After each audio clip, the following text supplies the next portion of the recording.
Welcome to Everyday Life. Thank you for joining our podcast, Conversations Over Coffee. My name is Jen. And I'm Dagda. And we're going to hit you with the explicit content warning right off the bat. This podcast does include adult situations and adult language from time to time. I'm an angel. I never fucking cuss. Okay. Anyways, you ready to go? Oh, yeah. All right, let's go.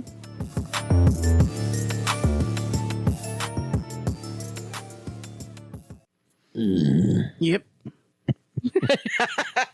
Yeah, I'm keeping my eyes on you more because I don't trust you. I could be in the middle of blowing my nose and you'd start that and be like, ha, you're embarrassed now. Although I don't embarrass too easily, I don't think. Yeah. I mean, sometimes. Yeah, it kind of depends upon what all's going on. I mean, like when I fart in public and people catch me, I'm like, yes, that felt good. I don't get embarrassed by that anymore. It doesn't bother me. It doesn't faze me. It happened the other night where I farted in front of somebody. They just looked at me. I'm like, yep, it happens. And I just kept on with what I was doing. How are you doing today? I'm doing all right. How you doing? I'm doing good. We haven't really had an opportunity. We've kind of got these chaotic schedules for the next few weeks, right? Yep. So we haven't had time to really get together. So one, it's good to see you, sort of. I know. Oh, for fuck's sake. You're welcome. And two, I wanted to follow up. You and I had a conversation. I don't remember if it was on mic or off mic, but I'd given you a movie recommend. And I was wondering if you had at all checked it out. No, I don't think so. So the Frankenstein by Guillermo Del Toro. Nope. I've not watched it. Dude, I'm telling you, I really think you should. It's got Oscar Isaac in it, and you really like him. Mm. And it's got Jacob Elordi in it, and I'm really a fan of him now. Okay. I'm not fangirling, and I'm not a fan enough to check out Euphoria because I don't care about teenagers having sex. Mm. But it's like I've got him and one other person, and they're both vying for my I Dream of Dresden cast list. Which I've almost completed so we can talk about it. Okay. Because you and I have to write it down. I have to see it so that way I can put all of it together in my head. But I think I've narrowed it down. I'm pretty sure I know who I want to play Ebenezer and Morgan and okay. You know, I think I actually figured out Susan too. So, anyways, but I don't want to get into that. Because I don't have my paper with all my little all my little devious thoughts in mind for it. Okay. Well, you know what? One of the things I do hope they do is I hope that they have a better way to represent Bob. I do like how they represented it in the original series. Yeah, that was one of the things that I didn't actually have a problem with. Yeah, I think it's great. I think that maybe people would have less of a problem if he appeared in less of a corporeal form and more of a like a ghost or yeah, like a spirit, yeah. like where he's got some transparency to him. And then I think avid fans would buy it a little bit better. Yeah. Because, you know, we do at some point get to basically have the ideology of what Bob should kind of be. So anyways, Frankenstein, Guillermo Del Toro. Mm-hmm. I really think you should watch it. It's very well done. And it really has that different perspective. Sorry, my eyes itch like I'm having allergy issues or something. They worked on the furnace and my eyes have been itching ever since. It's horrible. Yeah. But what I liked about it was it basically starts at the end. The movie actually kind of starts at the end, like really close to the end. If I remember correctly, that's the way the book is. Yeah. At the very least, when I was a kid, when I was 6, I got a bunch of those fucking read-along books and on records, right? Yeah. Like 45s or whatever. Mm-hmm. And one of them was the Wolfman, one of them was Dracula, and one of them was Frankenstein's monster. Okay.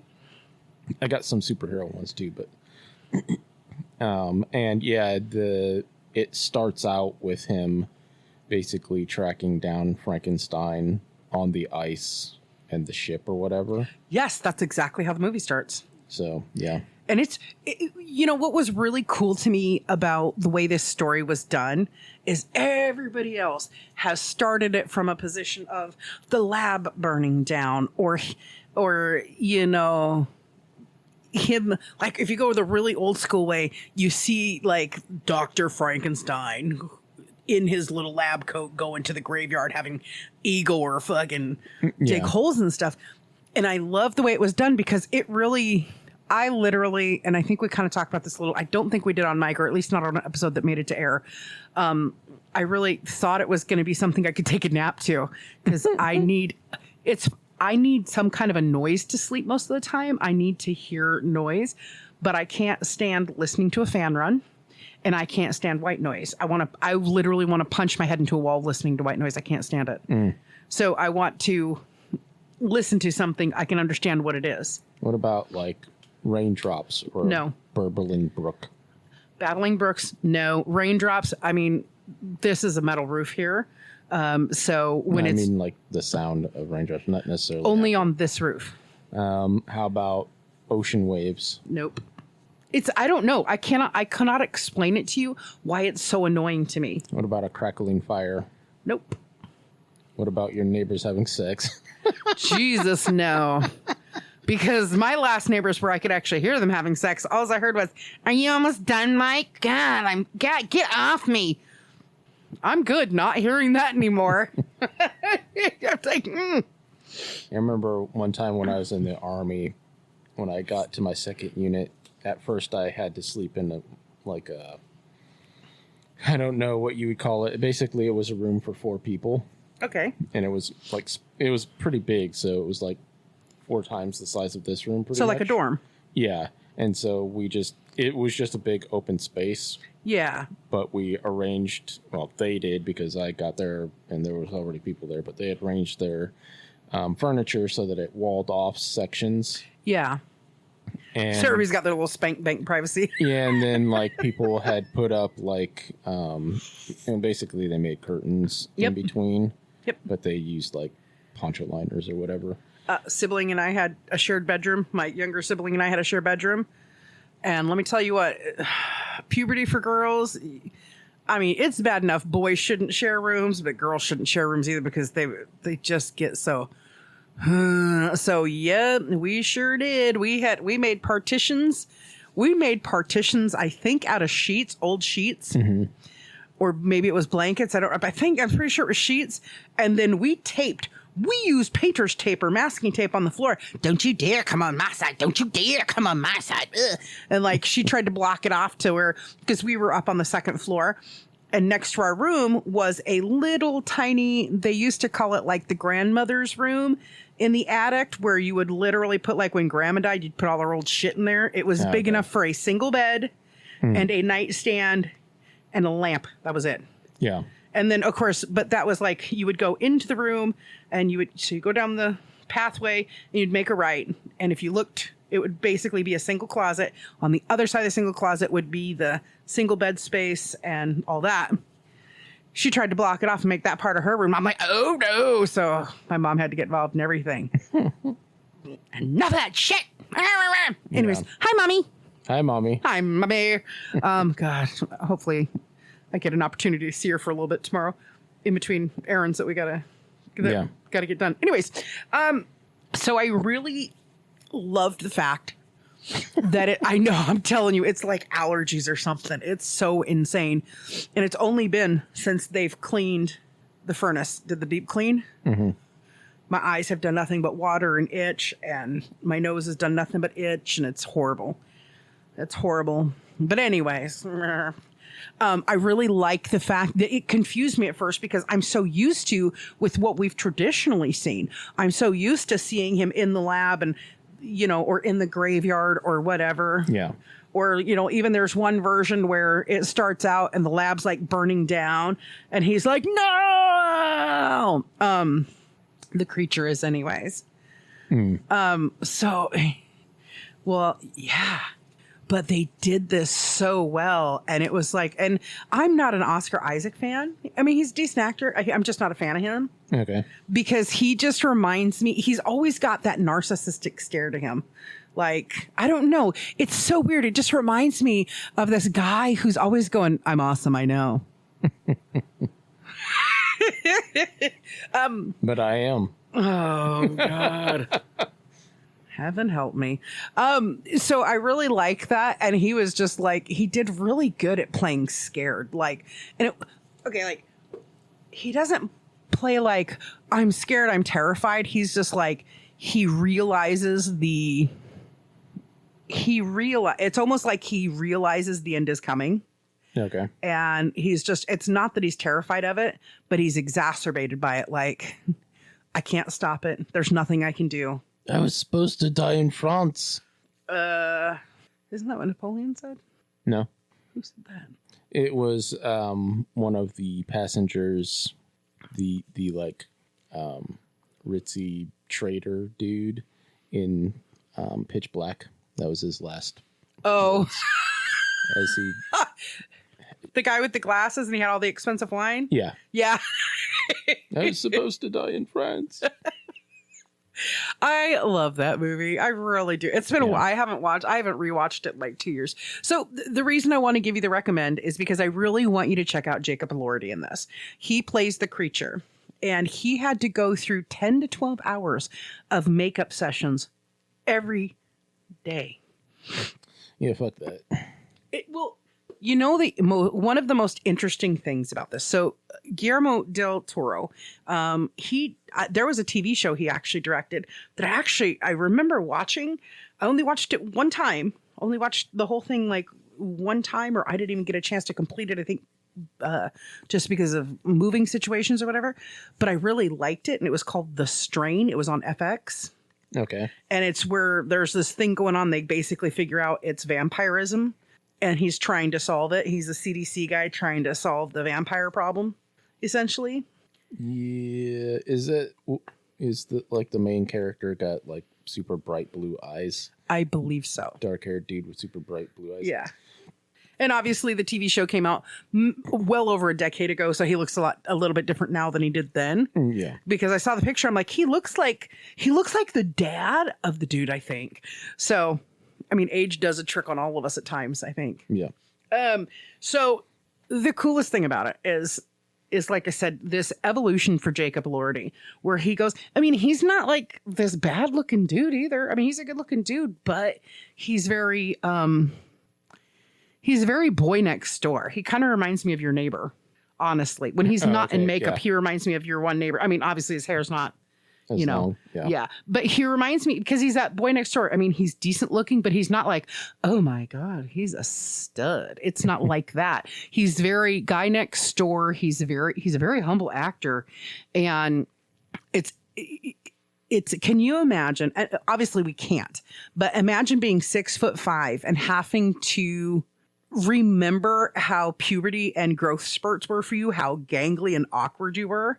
Because I'm short. I didn't grow too much, period, in my entire life as far as height goes. So I'm still gangly and awkward in my own way. What? Short? Never.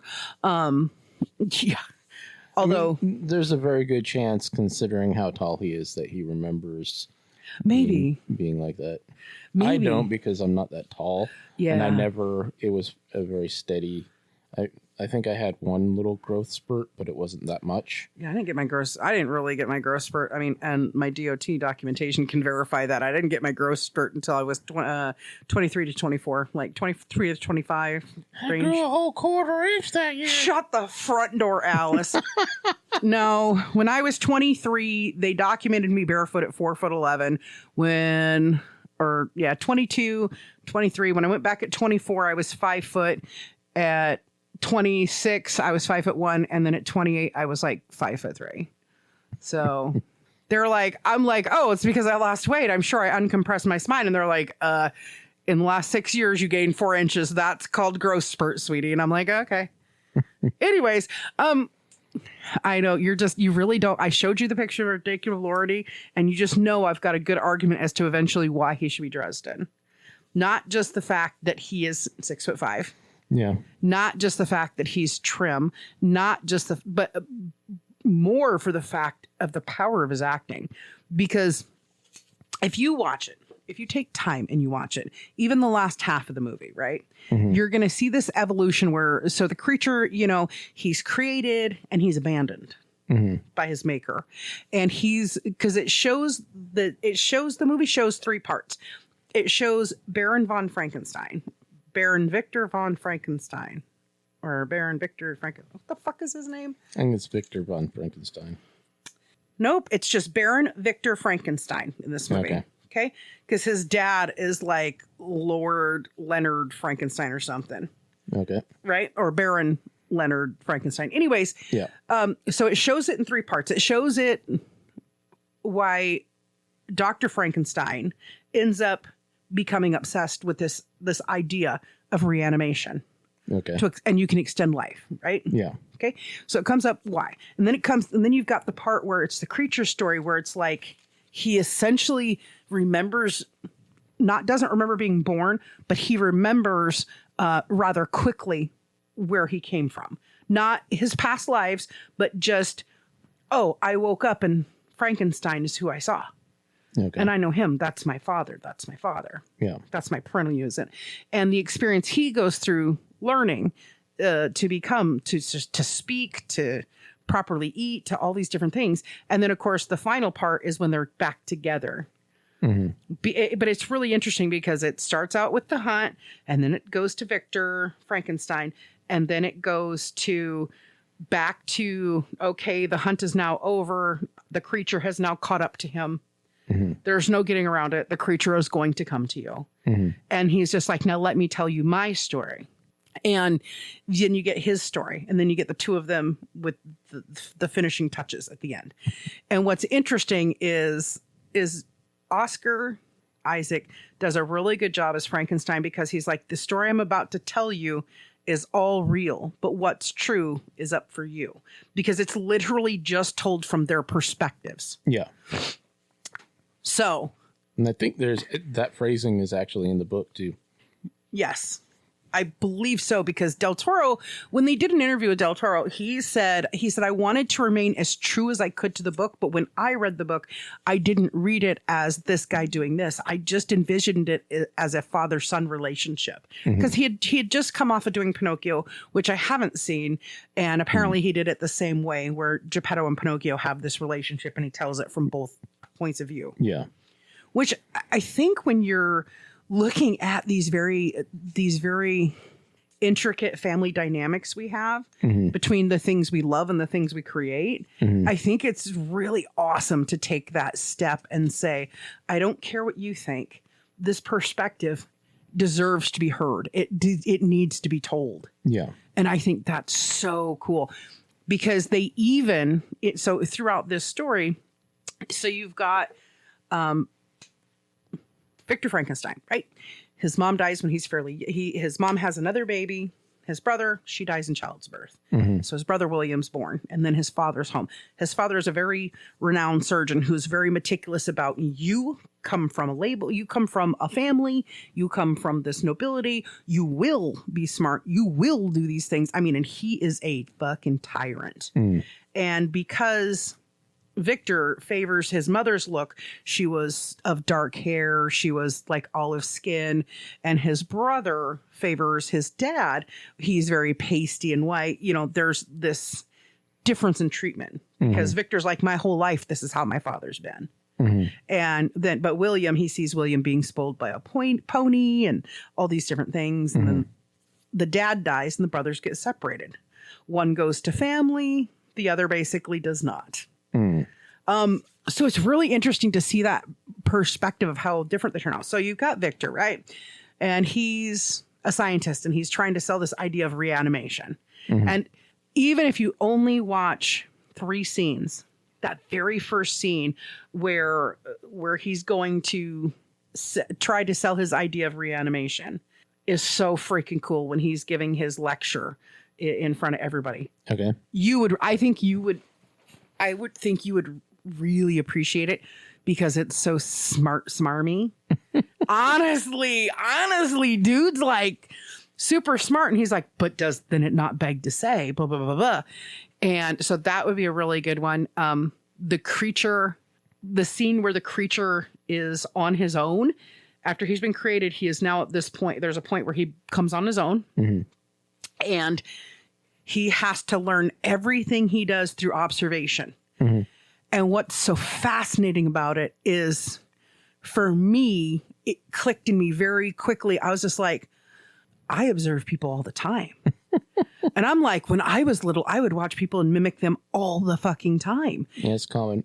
So it's really interesting to see somebody who looks like a grown man, and is definitely the height of a grown man, go through that and really be able to portray that mimicry and monkey see, monkey do. Monkey see, monkey do, and also be where, like, I have intelligence, but my intelligence grows as I learn. So it literally is like this really adolescence into adulthood, right? And then the other scene, I would say, which would be really, really a good one to watch, is, so Victor's brother, his name is William. He lives somewhere else. And he's trying to help Victor get his experiments off the ground and do this, that, and the other.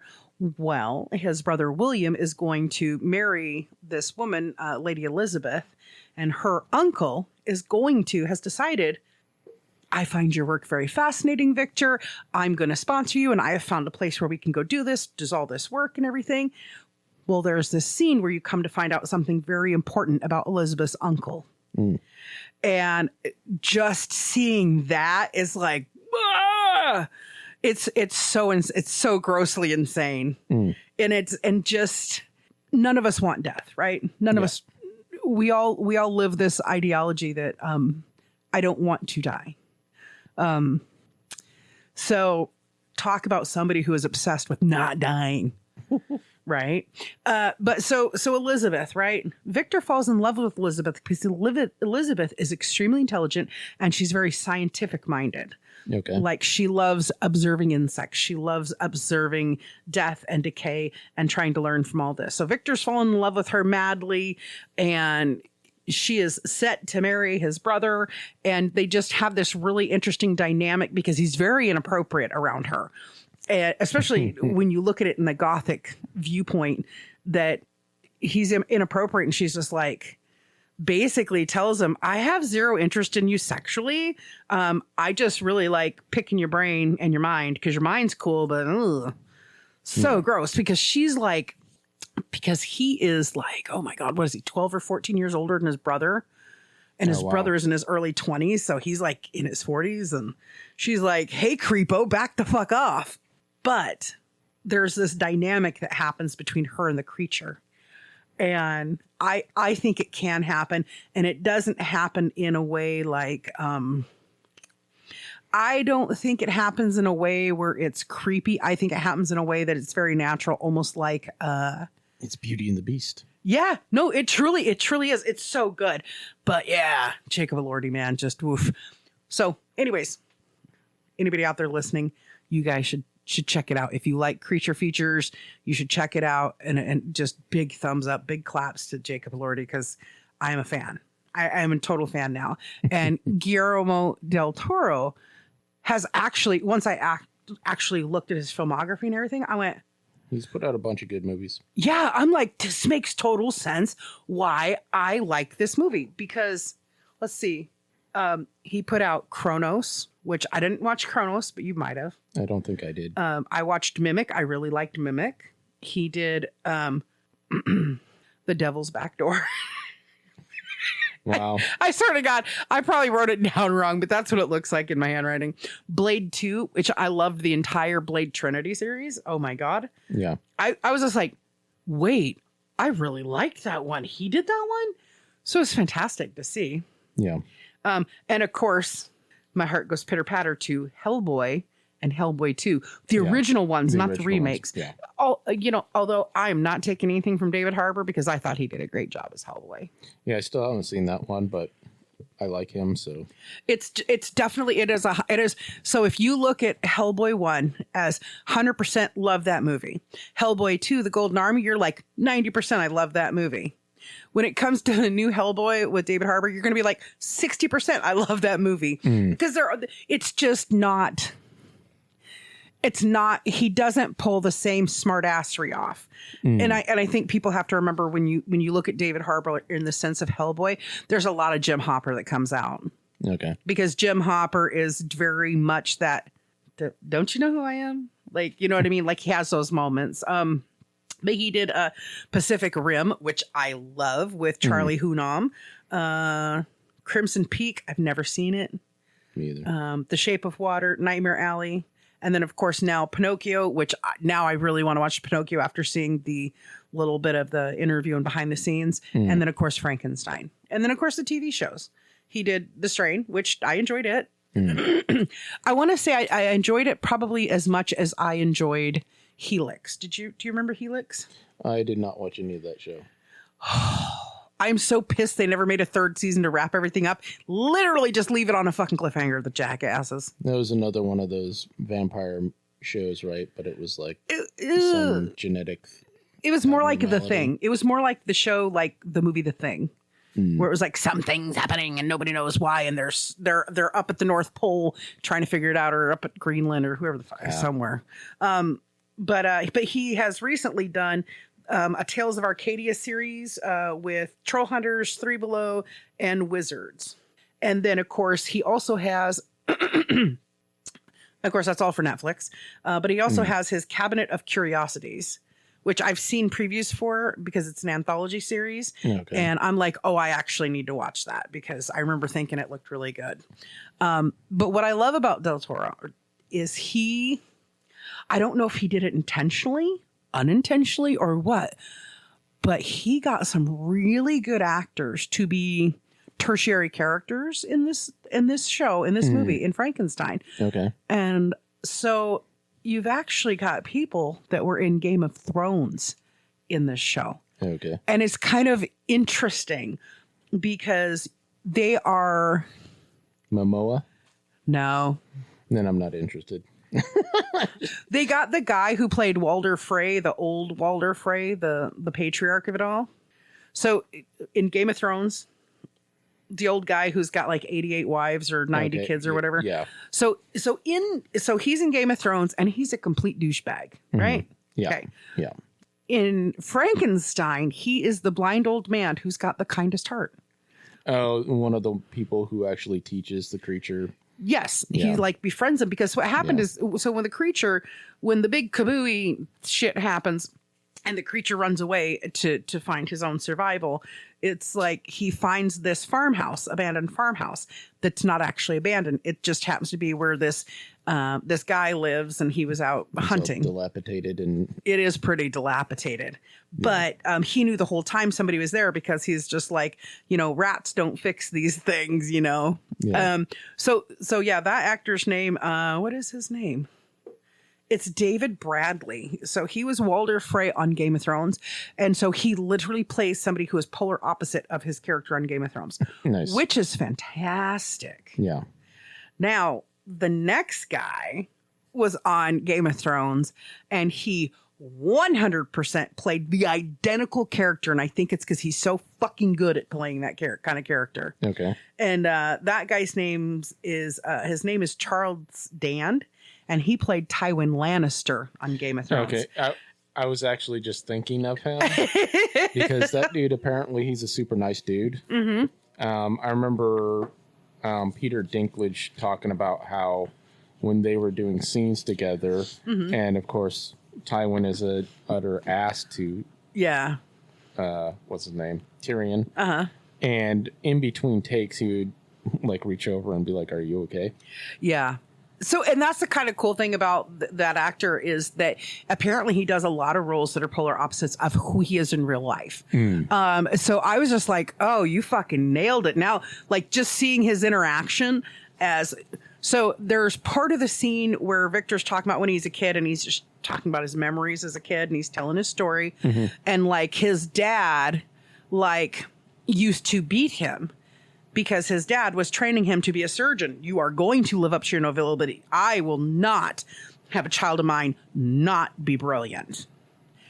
That kind of a dad. And so his mom's passed away. He's there with his dad, and he makes a mistake, And he holds his hands out and he steals himself and he goes, no, your hands now, because you're learning enough, your hands are no longer going to take your punishment. And he just starts beating the shit out of him.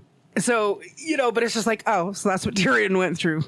Only, anyways. And then there was, I gotta be honest and say, I remember seeing his face. But I don't remember seeing his face in the movie. But it's an actor, and his name is Bern Gorman, and he played Carl Tanner on Game of Thrones. He played one of the men of the Black, isn't that what they call it? The guys who took the Knights of the Black. Oh, the Night Watch people? The Night Watch, thank you. I'm like, I haven't rewatched Game of Thrones in like at least 6 years, so my brain's like, yeah. Those people who wear the black stuff, they look like crows.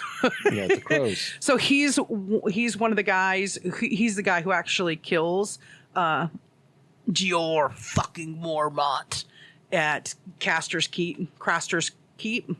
He's the one who kills the commander of the Night Watch. Okay. And uses a skull to drink out of. And so I remember seeing, I kind of do remember seeing him in the movie, and I was just like, you creepy ass. And he played a creepy ass. Oh, okay. Yep. My brain just went, remember he did this in the movie. Yeah. Creepy ass is creepy ass. And I just remember thinking, God, I wish you'd fucking die. But, lots of cool things. And the gal who plays Elizabeth Handler, because really there's literally two main characters, and then you've got your secondaries, and pretty much there's only one of that. Everybody else is pretty tertiary. Like, honestly, like Victor could have met Elizabeth in passing as she was listening in on his lecture. I mean, he could have met her anywhere, but it just is more convenient that, See, and it is done by the amazing Mia Goth. She is the same girl who played the lead role in Pearl and Maxine X. Nope. And the movie X. Okay. Well, it's Shia LaBeouf's wife. Okay. And I was just like, Shy beef. I was just blown away by her because she does inquisitive so good. And of course, that she's in love with the creature. Just by the sheer fact she's fascinated by this human scientific anomaly. He should not exist, but he does. Yeah. And, it's so crazy. But I was surprised at the amount of actors that were in Game of Thrones that was in this. And I'm just like, I wonder, I would have loved to have been on set to watch them do this. Because who was it? Was it Jimmy? I don't remember if it was, I saw a clip on Jimmy Kimmel or who's the other one who just, Jimmy Fallon. I don't remember which one I saw it, but they were talking about what he had to do, the makeup he had to go through. He went through, like I said, 10 to 12 hours of makeup every time because none of it, it's like not really any of it's digitized. It's all prosthetics. It's all practical effects. And it's just like, oh my God. And I think that makes the movie so much better because you can see, even with the application of the makeup and everything, you can literally see the limbs, how the muscles interact and all of that. And with how they did these practical effects with it being patchwork muscles and everything, I think it worked more brilliantly. Yeah, okay. Because he's a bit of a unicorn in the sense that he's tall and thin, but, he has the ability, even though he's this made creature, to just speak so eloquently. It's awesome. So anyways, high double thumbs recommend. Okay. I think you should check it out because you're going to hear me talk about Jacob Elordi a lot when we get down to Dresden, I think. I don't know. I'm not committing to that yet. I'm not committing to it. Okay. But we got to give them an update on Dresden because unfortunately the book did not come into the library for me, but you listened to the Audible. I did. And you said that it's pretty good. It is more, it's more of his, I guess, standard storytelling because it's like a wrap up effectively of the events in Battleground. Battleground. It does introduce a few new characters. So do you feel like the book itself is like basically how he ends this chapter of his life that he had in moving into the new chapter of his life and how it's going to expand? Yeah. Is that a good way to say that? Because I want to be really careful, because I will tell you what, we have heard from a couple of people. We make them want to read Dresden. Don't think, just do. Yeah, it's a really good series if you like urban fantasy. If you don't, then you're not going to like it. I think, see, it's not even about it being like urban fantasy or the fact that they do sometimes talk about, well, they talk about vampires a lot. Yep, they're the main enemy through most of the series. Yeah. It's not even that they're talking about these different creatures like ghouls and goblins, or not goblins. There's goblins. There is goblins, and like the fae and fairies, and I'll have to say I have some sip of her, but none of that really matters for me. It is such the human condition. If people like stories that really show smartassery and the human condition, and how at the end of it all, no matter how good we think, if you're a balanced human, I think you're going to doubt yourself quite a bit. That's how I relate to Harry. And I think that's how I related to him immediately when I read the first book. Even though it's not the best story out there, it's a good story because he was just like, I'm constantly failing. I don't think I can. And then he pulls off these amazing things, and you see this growth from the beginning of the series to where it is now, where he's just like, even before he took on the Winter Mantle, he was just like, I've done this before. I can do this again. Like he's going from, I can't do this to. Well, he's kind of an interesting set of contradictions because a lot of times he's kind of full of himself because he is a very skilled wizard, even though he's very young for a wizard. Yeah. And he's very powerful. Yeah. Like he's by the beginning of 12 months, he's basically considered one of the top 10 most powerful wizards on the planet. Yeah. But the other top 10, the other 9 at the top, are way more skilled and way older than him. Yeah. And one of them's related to him. That's a spoiler. It is not a spoiler. Okay, we find out like book 7, maybe 9. It's not a spoiler. Anyways, let's continue this conversation in a minute. Let's wrap this up because I don't want to confuse them. Yeah. If you have not seen it, if you're looking for a good movie to watch that encompasses a little bit of wonder, a little bit of magic, a little bit of loss, love, and definitely some moments to laugh at, check out Guillermo Del Toro's Frankenstein. I loved it. I am now a Jacob Elordi fan. And Mia Goth definitely showed her range because she's kind of known for more sexier roles or whatever. Okay. But she definitely did an absolutely superb job. So, I mean, I know that if I died and some gravedigger came along and recreated me, I would hope somebody like Mia Goth would love me. Yeah. Fair? Okay. All right. Well, yeah, high recommend. I hope people check it out. Del Toro, just genius. Elordi, fangirling here a little bit. It was actually really well done. And it's not horrifying. There's some horrific scenes, but it's not horrifying. It's not even scary. It makes you think more than anything else. Like, is this ethical? Would this be ethical? No. If it created the whole purpose behind why.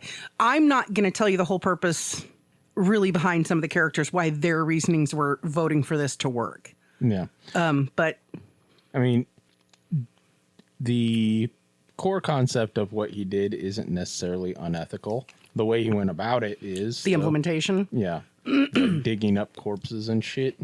See, that's something he only does a little bit in the movie. Grave robbing and then he just buys them. Corpses. He just buys them. Well, even that is fucking.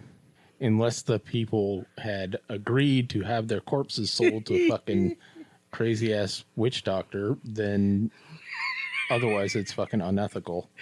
Right. Well, There's lots of things that in the name of science they've done over the existence of time that we find like sketchy on the unethical side, but we always, at the end of it, if it proves to be a breakthrough for us, we're just like, well, it might have sounded unethical at the time, but honestly. No, it was unethical. the fucking fact that we benefit from their unethical practices doesn't mean that we should repeat it. Yeah. And just as a squirrel note, I don't remember what product I was reading online, but it said animal cruelty free, only tested on rabbits. And I thought, since when testing on any animals is considered, it wasn't a makeup thing either. It was some drug thing. I don't remember, because when you watch the streaming services, if you don't pay oodles of money, you get ads. And there was an ad that came out and it was just like, I didn't know that rabbits were more ethical to try drugs on. I don't know. Anyways, I think it's worth a watch. I think you would dig it. Yeah. Or you'd have at least a really good nap. It's really good. And, anyways, so I'm going to give a recommend to them. I'm going to give a recommend to you. And then I'm going to say, see you next time. Later. Bye. Okay, everybody. That's all the time we have for today. So I want to thank you for stopping by to enjoy the conversation. We're glad you're here. And please share and share again and share some more. And if you haven't already, subscribe. We'll be having another chat and another cup soon. We'll talk to you then. Look forward to seeing you.